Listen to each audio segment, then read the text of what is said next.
और बढ़ते आगे आपको बता दें कि रायपुर से एक बड़ी खबर, जहां साय कैबिनेट की आज एक बड़ी बैठक होनी है। मंत्रालय में यह बैठक होगी और इस महत्वपूर्ण बैठक में धान खरीदी और राज्योत्सव के विषय पर चर्चा होगी। निकाय और पंचायत चुनाव एक साथ कराए जाने पर भी चर्चा की जा सकती है। धान खरीदी और राज्योत्सव पर चर्चा होगी। आपको बता दें कि निकाय और पंचायत चुनाव एक साथ कराए जाने पर भी यहां चर्चा की जा सकती है। और साय कैबिनेट की आज की इस बैठक के बारे में और डिटेल्स आप तक आगे पहुंचाएंगे। फिलहाल आपको बता दें कि आज की ये बैठक कई विषयों पर चर्चा के लिए महत्वपूर्ण मानी जा रही है, जिसमें धान खरीदी एक सर्व प्रमुख विषय रह सकता है। धान खरीदी, और क्योंकि जिस तरह से छत्तीसगढ़ को धान का कटोरा भी कहा जाता है और ऐसे में काफ़ी संख्या में किसान और बहुतायत में वो धान की राशि लेकर पहुँचते हैं, तो उसकी खरीदी सही समय से हो सके, इसके लिए आज की बैठक में चर्चा हो सकती है। और युगल तिवारी हमारे सहयोगी लगातार मौजूद है, हमारे साथ बात करेंगे उनसे। युगल, आज जो कैबिनेट की बैठक होनी है उसमें विषय क्या कुछ रह सकते हैं और कितने बजे से बैठक होनी है, अभी क्या कुछ डिटेल्स मिल पा रही है इस बारे में? जी देखिए, 12 बजे साय कैबिनेट की बैठक है वो होगी और सबसे जो प्रमुख मुद्दा है वो हो सकता है, इसमें अहम निर्णय भी लिए जा सकते हैं। 15 नवंबर से धान की खरीदी होनी है और छत्तीसगढ़ में धान के बम्पर पैदावार है वो होता है और हर साल रिकॉर्ड तोड़ धान की खरीदी है राज्य सरकार है वो लगातार करती आ रही है। किसानों को उनका बोनस है, उनके जो मेहनताना है वो राशि दी जाती है और समिति के माध्यम से पूरी धान की खरीदी है की जाती है। तो उसमें किस तरह से होगी, अमूलचूल जो व्यवस्था है उसमें किस तरह से व्यवस्थाएं रहेगी, उन विषयों पर भी जो फोकस रहेगा। इसके साथ साथ छत्तीसगढ़ राज्य को गठन हुए 1 नवंबर को 24 वर्ष हो जाएंगे और हर वर्ष राज्य उत्सव मनाया जाता है। तो राज्य उत्सव में भी किस तरह की तैयारी है, क्या क्या जो प्रमुख जो बिंदु रहेगा, कार्यक्रम की रूपरेखा है और उसको लेकर के अहम निर्णय है वो लिए जा सकते हैं। तो इसी तरह कहा जा सकता है कि आने वाले समय में नगरीय निकाय का चुनाव होना है, पंचायत का चुनाव होना है आशीष। तो ऐसे में पहले ही पूरे देश में एक देश और एक चुनाव की बात हो रही है। तो क्या ये छत्तीसगढ़ में भी एक साथ जो नगरीय निकाय के चुनाव है, पंचायत के चुनाव है, वो क्या हो पाएंगे या फिर उसे कराने के लेकर के किस तरह से रणनीति है वो भी बन सकती है और कुछ अहम निर्णय है वो लिए जा सकते हैं। चूंकि एक साथ अगर चुनाव होंगे तो ये पूरे देश के लिए एक जो आदर्श भी हो सकता है और ये भी कहा जा सकता है कि इसमें खर्च भी है वो बचेंगे। तो कैबिनेट में अहम बैठक होंगे, सभी जो कैबिनेट मंत्री रहेंगे, मुख्यमंत्री विष्णुदेव साय की अध्यक्षता में कैबिनेट की बैठक होगी। तो कई अहम है निर्णय है जो जनहित के मुद्दे हैं, जनहित के विषयों में जो निर्णय है वो लिए जा सकते हैं। आशीष, बहुत शुक्रिया युगल आपका इस पूरे मामले पर जानकारी देने के लिए। और भिलाई स्टील प्लांट में आज हड़ताल है, हजारों कर्मचारी हड़ताल में शामिल हैं। दरअसल एरियर्स, बोनस समेत कई मांगों को लेकर यह हड़ताल बुलाई गई है।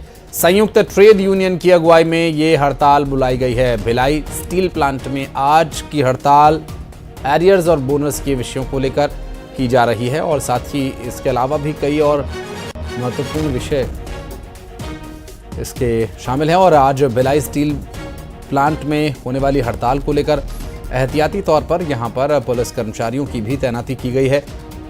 आपको बता दें कि संयुक्त ट्रेड यूनियन की अगुवाई में ये हड़ताल बुलाई गई है। और भिलाई स्टील प्लांट में कर्मचारियों की मांगों को लेकर होने वाली हड़ताल के संबंध में जानकारी आपको दे रहे हैं। दरअसल संयुक्त ट्रेड यूनियन की अगुवाई में यह हड़ताल बुलाई गई है। और मिथिलेश हमारे सहयोगी इस वक्त हमारे साथ मौजूद हैं, बात करेंगे उनसे। मिथिलेश, ये हड़ताल जो आज बुलाई गई है जिसमें एरियर्स और तमाम जो मांगे हैं वो शामिल हैं, लेकिन अभी क्या तैयारियां हैं और कब तक ये हड़ताल चलेगी, क्या कुछ कह रहे हैं यूनियन के लीडर्स? देखिए, आपको आशीष थोड़ा बताना चाहूंगा कि भारत सरकार का सबसे महत्वपूर्ण ये उपक्रम है भिलाई इस्पात संयंत्र, जिसने 11 बार प्रधानमंत्री ट्रॉफी जीती है।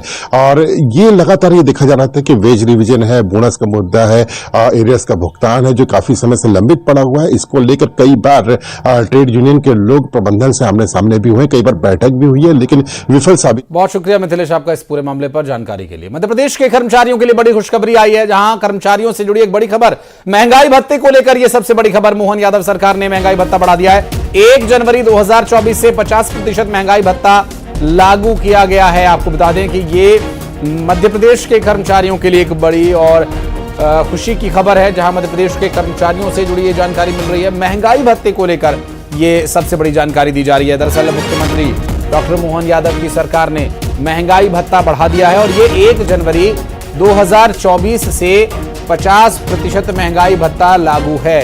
आप ये अगर कैलकुलेशन करें कि कब से ये एरियर इसके जोड़े जाएंगे तो इतना आप समझ सकते हैं कि 1 जनवरी 2024 से इसे जोड़ा जाएगा और 50% की दर के अनुसार। निर्णय किया है कि हमारे अपने सभी अधिकारी कर्मचारियों का जो महंगाई भत्ता है उसको भी बढ़ाने का निर्णय हमारे द्वारा लिया गया है। मेरी अपनी ओर से सबको बधाई। खासकर इसकी बधाई डबल तब हो जाती है जब दीपावली भी है और इस अवसर पर मध्य प्रदेश की स्थापना दिवस का कार्यक्रम भी है। सभी शासकीय अधिकारी कर्मचारियों को महंगाई भत्ता 1 जनवरी 2024 से 50% की दर से दिया जाएगा। आज हमारा अक्टूबर चल रहा है, लेकिन हम आप सबको 1 जनवरी से देंगे। मेरी अपनी ओर से एक बार आप सबको पुनः बधाई। और शैलेंद्र भदौरिया इस वक्त हमारे साथ जुड़ गए। शैलेंद्र, एक बड़ी घोषणा मुख्यमंत्री ने की, जानकारी मिल रही है कि महंगाई भत्ता 1 जनवरी 2024 से 50% की दर से मिलेगा। दिवाली के पहले मध्य प्रदेश सरकार ने एक बड़ा तोहफा अपने जो कर्मचारी हैं उनको दिया है। जिस तरीके से कर्मचारी भी लंबे समय से मांग भी कर रहे थे कि उनका जो महंगाई भत्ता है वो केंद्र सरकार के समान होना चाहिए, और यही कारण है कि मध्य प्रदेश के मुख्यमंत्री डॉक्टर मोहन यादव ने आज इस बात का ऐलान कर दिया है कि जो पहले 46% इनको महंगाई भत्ता 1 जुलाई 2023 से जो लागू कर दिया गया था, अब उसको बढ़ा दिया गया और 1 जनवरी 2024 से 50% की दर से महंगाई भत्ता उनको दिया जाएगा। और ये भी बता दूं कि आज ही मुख्यमंत्री डॉक्टर मोहन यादव जो है उनके खाते जो कर्मचारी हैं 7 लाख से अधिक मध्य प्रदेश के सरकारी कर्मचारी, उनके खाते में वेतन भी डाल रहे हैं। और पिछले दिनों जिस तरीके से लगातार जो मांग जो है वो कर्मचारी कर रहे थे कि महंगाई भत्ते की 7% बढ़ाने की मांग वो जरूर कर रहे थे, लेकिन 4% की जो उनकी मांग है वो मानी गई है और इस राशि को भी जल्द ही कुछ एक इंस्टॉलमेंट्स के जरिए उनको दिया जाएगा। तो बड़ी सौगात जो है वो मध्य प्रदेश के जो कर्मचारी हैं 7 लाख से अधिक, उनके लिए ये कही जा सकती है। जी, बहुत शुक्रिया आपका शैलेंद्र इस पूरे मामले पर जानकारी देने के लिए। और छत्तीसगढ़ से मौसम में आए बदलाव की जानकारी मिल रही है, जहां बताया जा रहा है कि कई इलाकों में बारिश को लेकर अलर्ट जारी किया गया। चक्रवाती तूफान का छत्तीसगढ़ पर असर देखने को मिल रहा है। कई इलाकों में बारिश की संभावना है। सरगुजा, बिलासपुर, रायपुर संभाग में बारिश होगी। दुर्ग और बस्तर संभाग में भी बारिश की संभावना है। और मौसम में आए इस बदलाव के पीछे का जो कारण है वो चक्रवाती तूफान माना जा रहा है और छत्तीसगढ़ के कई इलाकों में बारिश को लेकर अलर्ट जारी किया गया। चक्रवाती तूफान का असर छत्तीसगढ़ में व्यापक स्तर पर देखने को मिल सकता है। और तनु हमारी सहयोगी इस वक्त हमारे साथ मौजूद हैं। तनु, मौसम में ये बदलाव कितना प्रभावी रहेगा, कब तक इसका असर देखने को मिल सकता है और क्या कुछ कह रहा है मौसम विभाग? छत्तीसगढ़ में अगले 4 से 5 दिनों तक सभी संभागों में हल्की बदली बारिश की संभावना जो है वो बनी हुई है और इसके साथ ही कहीं कहीं पर जो है हल्की मध्यम वर्षा का दौर जो है वो देखने को मिलेगा। तो कहीं पर गरज चमक के साथ बौछारें पड़ने की संभावना है, क्योंकि एक हिसाब से छत्तीसगढ़ में जो है दाना चक्रवाती तूफान का असर जो है वो थोड़ा सा कमजोर हो चुका है, लेकिन अभी भी ओडिशा के तट पर एक सिस्टम जो है वो एक्टिव है और इस सिस्टम के एक्टिव होने की वजह से छत्तीसगढ़ में लगातार नमी युक्त हवाएं जो है वो आ रही है, जिसके चलते छत्तीसगढ़ के 5 संभाग में अभी 5 दिनों तक नमी बने रहने की संभावना है। बादल बारिश जैसी स्थिति जो है यहाँ पर देखने को मिलेगी। और आज की भी हम बात करें तो आज भी राजधानी रायपुर में सुबह से ही बादल छाए हुए हैं। हालांकि उमस का दौर जो है वो लगातार जारी है और अगले 5 दिनों तक छत्तीसगढ़ के सभी संभागों में मौसम का मिजाज यूं ही बना रहेगा और मैक्सिमम जिलों में बारिश होने की संभावना मौसम विभाग के द्वारा जताई जा रही है। हालांकि मैक्सिमम टेम्परेचर में कोई खास अंतर जो है इस दौरान देखने को नहीं मिलेगा और नमी जो है लगातार बनी रहेगी। नमी युक्त हवाओं का आगमन छत्तीसगढ़ में होता रहेगा और 5 दिनों तक फिलहाल मौसम का मिजाज यूं ही बने रहने की संभावना है। और दाना चक्रवाती तूफान का असर जो है फिलहाल थोड़ा सा कम हो गया, लेकिन ये आगे देखने वाली बात होगी कि जिस तरह से अलर्ट जारी किए गए हैं बारिश की वजह से किस तरह से बारिश यहाँ पर होती है। जी, स्वाभाविक है। बहुत शुक्रिया आपका इस पूरे मामले पर जानकारी देने के लिए तनु। आगे डिटेल्स लेंगे आपसे। बहुत शुक्रिया फिलहाल। और अब चलते हैं भोपाल, जहां पर इस वक्त मुख्यमंत्री डॉक्टर मोहन यादव पहुंचे हुए हैं और बताया जा रहा है कि ये जलवायु परिवर्तन सम्मेलन है और इस सम्मेलन में मुख्यमंत्री डॉक्टर मोहन यादव भी जुड़े हुए हैं। मंच पर आप देख पा रहे होंगे मुख्यमंत्री डॉक्टर मोहन यादव और जो गणमान्य वीसी के माध्यम से इस कार्यक्रम में जुड़े हैं उनका वक्तव्य इस वक्त जारी है। और मुख्यमंत्री डॉक्टर मोहन यादव राज्यों के योगदान पर यहाँ चर्चा चल रही है। जलवायु संरक्षण के संदेश को यहाँ लोगों तक पहुँचाना है और देश की ये पहली COP है। Before I come to what can be done in Madhya Pradesh, let me just mention that globally, the one nation besides India which has been most successful on green development, of course, is China. China is now 60% of all green developments anywhere in the world. Solar, wind, hydropower, electric batteries, electric cars, metros, high-speed rail, whatever you mention, China alone is 68%. Last year, 2/3 of all new solar and wind plants in the world came into the grid in China. 1/3 was the rest of the world. Why did that happen in China? That's what we should ask also in Madhya Pradesh. Because China saw an enormous opportunity to create jobs and prosperity by going green. China, for instance, in the past had no brand in the car industry. But now China is totally dominating the electric vehicle industry.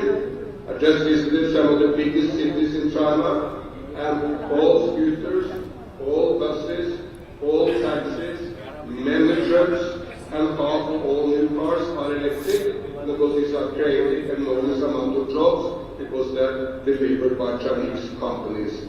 So what Madhya Pradesh can learn from the Prime Minister, but also learn from China, और खबर रायपुर से, जहां naturotherapy में छत्तीसगढ़ सरकार ने एक बड़ी पहल की है। राजधानी में 100 बेड वाला नेचुरोथेरेपी हॉस्पिटल बनाया जाएगा। दरअसल NIT के पास योग और नेचुरोथेरेपी अस्पताल बनाया जाएगा। 29 अक्टूबर को PM मोदी शिलान्यास करेंगे और 10 एकड़ जमीन पर यह अस्पताल बनकर तैयार होगा। 100 बेड्स का यह अस्पताल होगा और जिसमें नेचुरोथेरेपी के माध्यम से लोगों का इलाज किया जाएगा और लोग निरोग रह सकें, इसके लिए योगा केंद्र भी यहां पर बनाए जाएंगे। और नेचुरोथेरेपी में छत्तीसगढ़ सरकार की इस पहल का स्वागत किया जा रहा है और राजधानी में NIT के पास 100 बेड्स वाला यह हॉस्पिटल बनाया जाएगा। लगभग 10 एकड़ जमीन पर यह अस्पताल बनकर तैयार होगा। और रायपुर के अटल नगर में राज्योत्सव का आयोजन किया जाना है। दरअसल 4 से 6 नवंबर तक ये कार्यक्रम होने हैं। राज्योत्सव में जलाए जाएंगे 10,000 दीप और 6 नवंबर को राज्य अलंकरण समारोह होना है।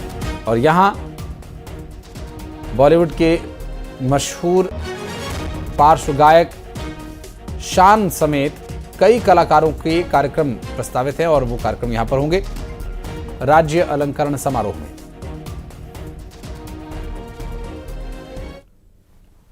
बलरामपुर की घटना पर कांग्रेस प्रेस कॉन्फ्रेंस करेगी और सभी जिलों में प्रेस कॉन्फ्रेंस का आयोजन किया जाएगा। वरिष्ठ नेता और जिला अध्यक्ष प्रेस कॉन्फ्रेंस करेंगे। 3 नवंबर को धरना देने की तैयारी में कांग्रेस पार्टी है और कांग्रेस सभी जिलों में प्रेस कॉन्फ्रेंस करेगी और बलरामपुर की पूरी घटना को लेकर ये प्रेस वार्ता की जानी है। अलग अलग जिलों में वरिष्ठ नेता, जिला अध्यक्ष प्रेस वार्ता को संबोधित करेंगे और 3 नवंबर को 1 दिवसीय धरना कांग्रेस पार्टी दे सकती है।